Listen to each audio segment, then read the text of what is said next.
everyone, and welcome to your weekly woo. I almost didn't film this today because my son accidentally head-butted me right here, and I'm in a lot of pain. But I figured this is such an important crossroads that we're in right now, and I called upon my grit, and here we are. So I want to start with the 3 crystals that we pulled, because they really flew out all together, and I think it's pretty cool. You know, we have this winter solstice, which is basically happening overnight, and then tomorrow we have the Jupiter-Saturn conjunction in Aquarius at 0 degrees of Aquarius. This is such a momentous moment for us all, and in some ways kind of a new moon type energy on like this massive scale, because it really signifies this new pattern of the next 200 years where Saturn and Jupiter will be conjuncting in air signs. We're leaving the last 200 years of them being conjunct in earth signs, which is a focus on material wealth, physical beauty, and now we're moving into more value being placed on thought, on community, on equality. So it's a great thing. We pulled rhodochrosite, which oftentimes is actually affiliated with Jesus. It's a beautiful stone that helps us ignite our unconditional love for ourselves and for others. And, you know, the key word is self-love here. The next card that came out is the crystal hematite. So this is a beautiful crystal to work with when you're needing to ground. And with all of these new air energies coming in, that's definitely what we're going to need to be doing. Really keeping all these lessons we've learned, you know, the last 200 years about the physical body, and bringing that knowledge into this new phase that is going to be more about thought and invention and progression. You know, it reminds me of what I was talking about in the one daily woo I made this week, which was about, you know, Saturn moving from Capricorn to Aquarius, and the question was, what were your lessons in the most difficult area of your life? You've been grilled the last 2.5 years, and what was the lesson? Because it's so important that we know what it is, because we're going to need it as a tool going into the next phase. And I feel like on this 200-year cycle, you know, what were our lessons with Saturn and Aquarius, Saturn and Jupiter constantly being conjunct in these earth signs? What did we learn as a collective? Because we're going to need to take that into this new era, which builds on top of that. So it's not like you don't throw everything out. You just keep building on what you've learned. So each phase is important in itself.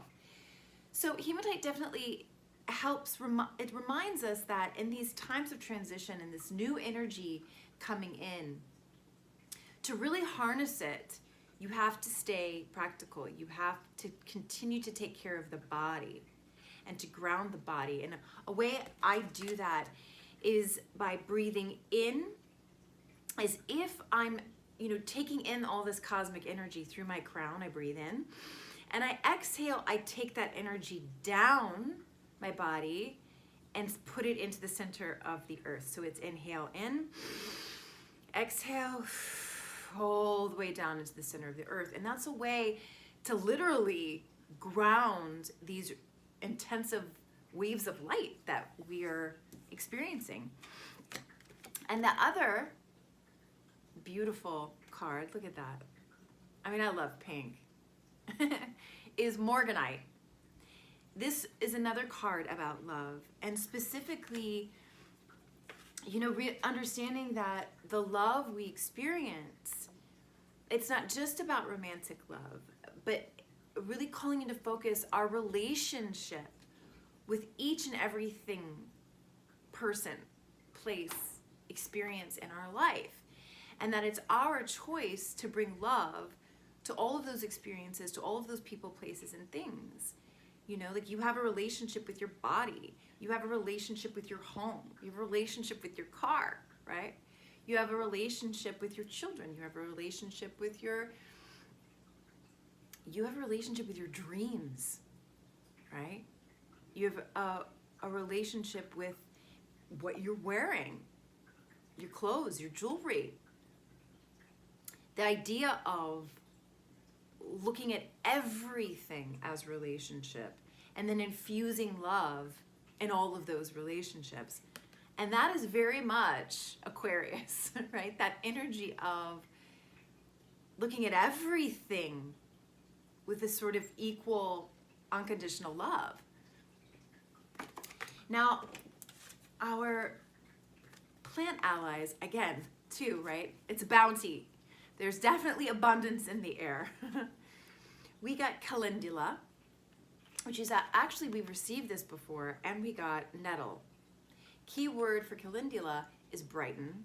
This plant grows very quickly, right? But it cannot endure harsh circumstances. So this talks about really capturing, honing in on those beautiful moments that come and go, right? Especially in the holiday times. Understanding that they do come and go. Oftentimes this can also be an oracle to like fair weather friendship, or to look at who you're committing to, because it may not be something that lasts. But when we take it with this other card that was drawn, which was nettle, its keyword is tribulation. These are like opposite plants. Nettle's very sturdy, can really kind of grow everywhere, and it's very painful to harvest, very painful. There's some nettles that can cause lockjaw. They have such a hardcore effect on our nervous system because of their prickles and their spikes. And yet, when we ingest this, it's one of the most nutritious plants that we can intake, and can solve and cure all sorts of physical ailments. So it talks about where something harsh in your life is actually bringing you great knowledge, great information. It talks about tribulations being what actually makes you dynamic, strong, and magnetic. And we have it paired with brighten, which means accept that life is both. It is the challenges that give you grit, that teach you to face, own your strength, your power. And it's also these light moments of beauty and joy and joie de vivre. And we're supposed to cultivate both. We're supposed to be grateful for both, acknowledging both. And this leads me back to this card, equality and love. We love the beautiful moments, and we also must bring love to our challenges. Because without those challenges, we wouldn't even be able to differentiate that there are moments of joy. It also talks about those people who are challengers in your life are actually angels in disguise, because what you have to push against, you create muscle, right? So those people who are challenging in your life are helping you create muscle, spiritually, emotionally, mentally. And I save the best for last. Owl. You know, the winter solstice, it's the shortest day of the year, the darkest day of the year. We celebrate the light returning on this beautiful holiday that we also call Yule, Yuletide. The owl, its key word is magic. And that is what I want you all to cultivate this week. We have such powerful energy coming in. And let's read this. Choose to know the truth because you can. Open your inner vision. You can see through deception. Let the past go and make room for a better life. Rise up. Magic and wisdom are your birthright. This is really our totem for this entire new phase that begins tomorrow with this Jupiter-Saturn conjunction. The sovereignty, the self-sovereignty it requires to let go of self-denial and be honest with yourself, first and foremost. The integrity it takes to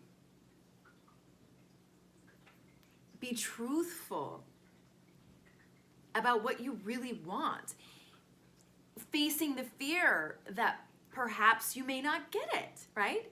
So many of us don't speak, don't work our magic, don't speak out about our desires and our dreams because we're afraid that if we do, they won't come to fruition, and then we will be some kind of failure. Owl tells you, stretch your wings. The world is what you make it through your beliefs and what you put out into the world. We're getting all this guidance here to put love out, and you will see it return. Love yourself, then the universe goes, aha, we will love them too. How you treat yourself, the world is going to treat you. This world we're in is very much a mirror. And so this leads me back to these two. Let the past go and make room for a better life. Rise up, magic and wisdom are your birthright. Back to these two cards. This week we have Mars, which has been going, taking us through this boot camp of our will, our anger, our resentment, our envy, our jealousy. And now it's conjunct Eris, which is that asteroid goddess of envy and jealousy. Here we go. It's the end of the Mars lesson kind of this year, right? These 6 months of what Mars and Aries was all about. We're at the tail end of it. So Tuesday and Wednesday, it's really like the final test. And it's not a pop quiz, it's a test. Again, we go back to all the challenges, all the difficult emotions. They're there to enrich us, to make us more dynamic, to make us more magnetic, to make us more powerful. And we also have these beautiful moments. And this is what this week is going to be about, this give and take with these two energies. We also have Mars in Aries making its final square to Pluto in Capricorn. And then Mars is going to go into Taurus, and we will still have to deal with a bit of Mars energy that may be a little kafakda. But this Mars in Aries wrap up this week is really going to allow us to penetrate into our own hearts and minds. And perhaps some of this Mars and Aries for 6 months tutelage was about us using our willpower, which is the basis of all magic, to create what we want out of our life rather than creating dissension and conflict, right? With our Mars energy, we can use it outwardly, right? To fight, create conflict, go, go, go, go, go, go, go. Or we use it internally, which is what that retrograde really showed us, to take that energy of our will and put it into that which our soul is asking us for. And so the question will be, what is your soul asking you for? What is your path here? What is your purpose in this lifetime? Owl says, choose to know it because you can. What is the truth of your existence? Choose to see it because you can. This can also, deception in general. And I always say we look at ourselves first, but this can talk about where maybe part of what this tribulation has been is overcoming betrayal in your family or in romantic relationships, business partnerships. That betrayal that leaves such a stinging nettle. Ooh. Take it from experience. I've dealt it and it's been dealt to me. Betrayal is a poisonous barb in our soul. And Owl is telling us, let it go. Stop focusing on that. Let it go. And start creating the magic that is your birthright. All right, everyone, I'm wishing you a beautiful winter solstice, happy Yuletide, and take some time, 10:20 a.m. Pacific Standard Time. Tomorrow, Jupiter and Saturn are conjunct at the 0 degrees of Aquarius. It is really a momentous moment and take some time to create a ritual around it. What are you bringing in for the next 200 years? What is your contribution going to be to humanity and the world? Lots of blessings, so many to all of you. And Merry Christmas if you celebrate Christmas, and Happy Hanukkah as it's wrapping up. Bye-bye.